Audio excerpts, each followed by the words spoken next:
बिस्मिल्लाहिर्रहमानिर्रहीम। अस्सलामुअलैकुम व्यूवर्स। आज हम 5 सेंटेंसेस एक्सरसाइज करेंगे कि हम किस तरह एक्टिव वॉइस को पैसिव वॉइस में चेंज कर सकते हैं।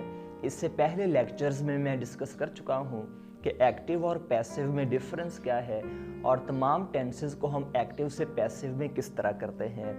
First sentence, he opened the door of the car. इसमें द कार ऑब्जेक्ट है, ये सब्जेक्ट की जगह चला जाएगा और ही सब्जेक्ट जो है ये ऑब्जेक्ट की जगह चला जाएगा। बाकी तमाम चेंजिंग्स हम पहले डिस्कस कर चुके हैं।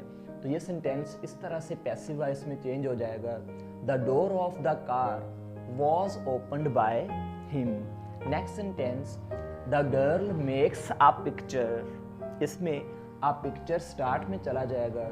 अ पिक्चर, अब क्योंकि ये प्रेजेंट इंडेफिनेट है तो हम हेल्पिंग वर्ब प्रेजेंट कॉन्टिन्यूअस का यूज करेंगे। A picture is made by the girl.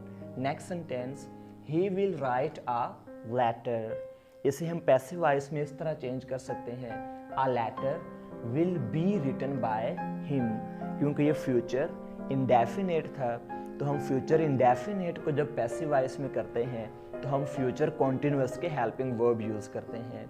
Next sentence, they have bought a house. इसे हम पैसिव वॉइस में इस तरह चेंज कर सकते हैं, a house has been bought by them. यहाँ पर हैव था और यहाँ हैज क्यों यूज किया गया?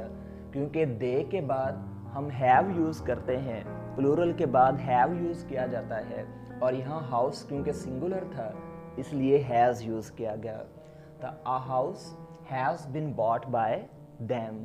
Next sentence, they caught the thief. ये पास्ट इंडेफिनेट है, इसके लिए हम पास्ट कॉन्टिन्यूअस के हेल्पिंग वर्ब यूज करेंगे। तो ये सेंटेंस इस तरह से करेक्ट होगा, the thief was caught by them. Thanks for watching. Kindly like and subscribe my channel. अल्लाह हाफिज।